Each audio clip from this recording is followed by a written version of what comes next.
Halo adik-adik semuanya, kembali lagi bersama kakak Titis Rohatin Sarwanto di podcast edukasi materi pembelajaran bahasa Indonesia untuk SMP maupun MTS kelas 8 semester 2. Nah, di podcast yang pertama kita sudah membahas tentang pengertian dan juga ciri-ciri teks ulasan. Kemudian di podcast yang kedua kita sudah membahas tentang maksud, kelebihan dan juga kekurangan yang ada di teks ulasan.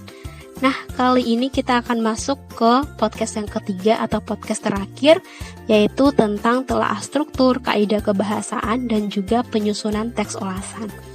Nah, oleh karena itu kita langsung aja masuk di penjelasan yang pertama, yaitu tentang telaah struktur atau struktur teks ulasan. Jadi, struktur teks ulasan itu merupakan bagian-bagian yang membangun sebuah teks ulasan sehingga menjadi suatu teks ulasan yang utuh.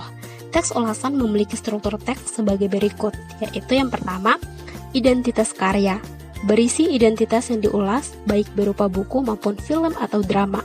Kemudian yang kedua, orientasi. Berisi pengenalan tentang gambaran umum sebuah karya yang akan diulas. Kemudian yang ketiga, sinopsis. Berisi ringkasan yang menggambarkan pemahaman penulis ulasan terhadap isi karya yang ingin diulas.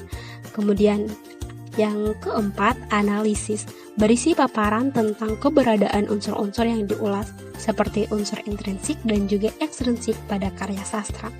Kemudian yang kelima, evaluasi. Berisi paparan kelebihan dan juga kekurangan suatu karya yang ingin diulas. Kemudian yang keenam, rekomendasi. Berisi ajakan untuk membaca buku atau menonton film yang diulas beserta manfaat yang akan didapatkannya. Nah, jadi struktur teks ulasan itu ada 6 ya adik-adik, yaitu yang pertama tentang identitas karya, kemudian yang kedua orientasi, kemudian yang ketiga sinopsis, yang keempat analisis, yang kelima evaluasi, dan juga yang keenam rekomendasi. Nah, sekarang kita masuk ke pembahasan yang kedua, yaitu tentang kaidah kebahasaan teks ulasan. Nah, jadi teks ulasan itu juga memiliki kaidah kebahasaan sendiri. Karakteristik dari kebahasaan teks ulasan itu sebagai berikut. Yang pertama, menggunakan konjungsi penerang, seperti bahwa, yakni, dan yaitu. Contohnya, Hanung mencoba menggambarkan bahwa Kartini sebenarnya adalah perempuan yang tomboy pada zamannya. Kemudian yang kedua, menggunakan konjungsi temporal, seperti sejak, semenjak, kemudian, dan akhirnya. Contohnya, akhirnya, Kartini mendapatkan angin segar ketika kakaknya, Sosro Kartono atau Reza Rahardian, memberikan kunci lemarinya yang berisi buku-buku sebelum ia pergi ke Belanda. Nah, kemudian yang ketiga yaitu menggunakan konjungsi penyebab, seperti karena dan sebab. Contohnya, waktu berlalu hingga Kartini harus dipingit di dalam kamar karena usianya yang siap untuk menikah. Nah, kemudian yang keempat, menggunakan pernyataan-pernyataan berupa saran atau rekomendasi pada bagian akhir teks. Pernyataan-pernyataan tersebut ditandai dengan kata jangan, harus, hendaknya, dan sebaliknya. Nah, contohnya, sebaiknya kita menonton film Kartini ini sehingga kita bisa memahami sejarah Raden Ajeng Kartini. Nah, itu adalah kaidah kebahasaan yang terdapat di teks ulasan. Jadi ada 4 ya, beserta contoh-contohnya. Semoga adik-adik bisa memahami. Nah, sekarang kita masuk di pembahasan yang ketiga atau yang terakhir, yaitu tentang penyusunan teks ulasan. Nah, jadi di sini yang pertama yaitu langkah-langkah penyusunan teks ulasan. Nah, di langkah-langkah penyusunan teks ulasan ini ada penjabaran-penjabarannya juga. Nah, pada kegiatan sebelumnya telah dijelaskan bahwa teks ulasan berisi penilaian terhadap suatu karya. Oleh karena itu, teks ulasan disusun berdasarkan isi karya yang diulas. Berikut ini langkah-langkah dalam menyusun teks ulasan. Nah, yang pertama, membaca atau menonton dan memahami isi karya yang akan diulas. Kemudian yang kedua, menyampaikan atau menyajikan fisik buku atau karya yang diulas, seperti judul, pengarang, nama penerbit, tahun terbit, dan ketebalan buku untuk ulasan buku. Nah, kemudian yang ketiga, mencatat aspek-aspek menarik atau penting dari buku atau karya yang ingin diulas. Kegiatan ini dapat dilakukan dengan menggambarkan secara keseluruhan bab per bab, termasuk maksud dan tujuan penulisan buku tersebut. Nah, kemudian yang keempat, menelaah kelebihan dan juga kekurangan isi buku atau karya lain yang ingin diulas.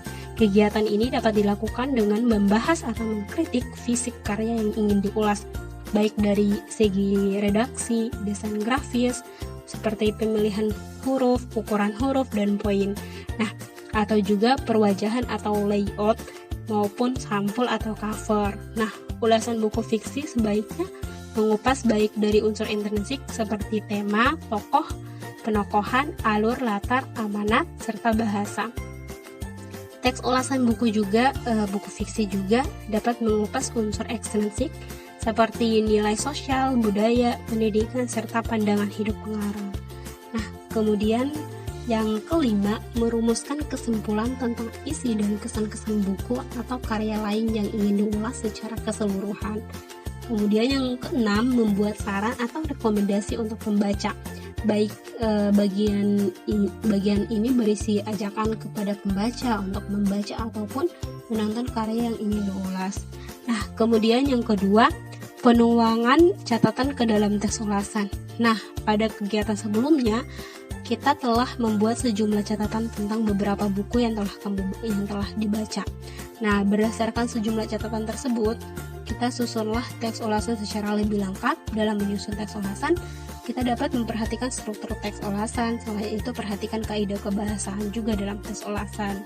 Nah, jadi ketika nanti adik-adik sudah membuat catatan identitas buku dan unsur-unsur lainnya yang ingin diulas, maka adik-adik harus memperhatikan kaidah kebahasaan dan juga struktur-struktur teksnya, agar nanti ketika adik-adik mengulas karya tersebut, adik-adik akan mudah memahami tentang misalkan judul buku, kemudian nama penulisnya siapa, penerbitnya di mana, tahun berapa diterbitkan karya tersebut, kemudian tebal buku itu berapa halaman, kemudian informasi penting yang ada di buku itu apa, kayak gitu, serta kelebihan dan juga kelemahan dalam buku itu maupun simpulannya, kayak gitu. Nah, ini adalah podcast terakhir kita di podcast edukasi ini. Semoga dapat memberikan manfaat untuk adik-adik semua ya, dan tetap semangat belajar di rumah saja walaupun di masa pandemi saat ini. Tetap jaga kesehatan juga, dan sampai ketemu di podcast-podcast selanjutnya ya, jika kita berkesempatan untuk bertemu lagi. Nah, itu saja dari kakak. Kurang dan lebihnya mohon dimaafkan ya. Wassalamualaikum warahmatullahi wabarakatuh, dan semangat belajar.